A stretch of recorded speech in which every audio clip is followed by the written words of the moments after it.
પ્રથમ સમાચારની વાત કરીએ તો હવામાન નિષ્ણાત અંબાલાલ પટેલે પણ વરસાદની આગાહી કરી છે. 27 જુલાઈ બધે મેઘરાજા ગુજરાતમાં ભૂકા બોલાવશે તેમજ ઓગસ્ટ મહિનાની શરૂઆત સુધી રાજ્યમાં ભારે વરસાદ પડશે.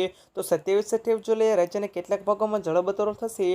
આ વિસ્તારમાં 8 થી 10 ઇંચ વરસાદ ખાબકી શકે છે. આ ઉપરાંત 23 બાદ ગુજરાતમાં જળબંબાકારની સ્થિતિ સર્જાઈ શકે છે. તો 27 જુલાઈ ક્યાં પડશે વરસાદ? ગુજરાત રિજિયનમાં કેટલાક જિલ્લાઓમાં પણ ભારે વરસાદનું અનુમાન છે. ભારે વરસાદની શક્યતા જોતા ગુજરાત રિજિયનમાં પણ રેડ એલર્ટ જાહેર કરવામાં આવ્યું છે. અરવલ્લી, મહીસાગર, સાબરકાંઠા ભારે વરસાદની આગાહી છે. ઉપરાંત સૌરાષ્ટ્રના મોરબી, રાજકોટ, અમરેલી, બોટાદ, ભાવનગર, ગીર સોમનાથ જિલ્લામાં ભારે વરસાદનું અનુમાન છે.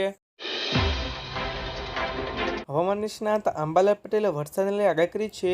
તેમણે કહ્યું, ચીનમાં આવેલા ચક્રવાતથી ગુજરાત જળબંબાકાર થશે. 27 થી 29 જુલાઈના ગુજરાત ભારેથી ભારે વરસાદ વરસશે. આ સાથે જે 50 કિમીની ઝડપે પવન ફૂંકાશે. ઉત્તર ગુજરાતમાં જળમગ્ન થશે. 2 ઓગસ્ટ સુધીમાં તળાવ, ડેમ, ખેતરો જળમગ્ન થશે. કેટલાક ભાગોમાં 8 થી 10 ઇંચ વરસાદ વરસી શકે છે. રાજ્યમાં ભારેથી ભારે વરસાદની આગાહી હવામાન નિષ્ણાત અંબાલાલ પટેલ દ્વારા કરવામાં આવી છે. ઓગસ્ટ મહિનાની શરૂઆતમાં રાજ્યમાં અતિભારે વરસાદની સંભાવના તેમણે વ્યક્ત કરી છે. હવામાન નિષ્ણાત અંબાલાલ પટેલે ઓગસ્ટ મહિના માટે વિસ્તૃત આગાહી કરી છે. તેમના મતે આગામી ઓગસ્ટ મહિનામાં પણ વરસાદી ભરપૂર રહેશે, જેમાં એક પછી એક વરસાદી સિસ્ટમ સક્રિય થતી રહેશે, જેના કારણે સમગ્ર મહિના દરમિયાન સારો વરસાદ પડવાની શક્યતા છે. તેમણે ખાસ કરીને 6 થી 10 ઓગસ્ટના સમયગાળા દરમિયાન ગુજરાતમાં ભારે વરસાદની સંભાવના વ્યક્ત કરી છે.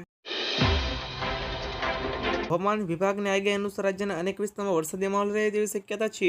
રાજ્યમાં એક સાથે 4 વરસાદી સિસ્ટમ સક્રિય હોવાનો દાવો કરવામાં આવ્યો છે. આ 4 વરસાદી સિસ્ટમ આગામી 2 દિવસ ગુજરાતીઓ માટે મુશ્કેલી કારણ બની શકે છે. હવામાન વિભાગની આગાહી છે આવતીકાલે એટલે કે 26 અને 27 જુલાઈએ રાજ્યના કેટલાક ભાગોમાં ભારેથી અતિભારે વરસાદ વરસી શકે છે. જ્યારે આગામી 7 દિવસ રાજ્યમાં હળવાથી મધ્ય વરસાદની શક્યતા છે. તો સ્થિતિને જોતા માછીમારોને 5 દિવસ દરિયો ન ખેડવા જવાની સૂચના આપવામાં આવી છે.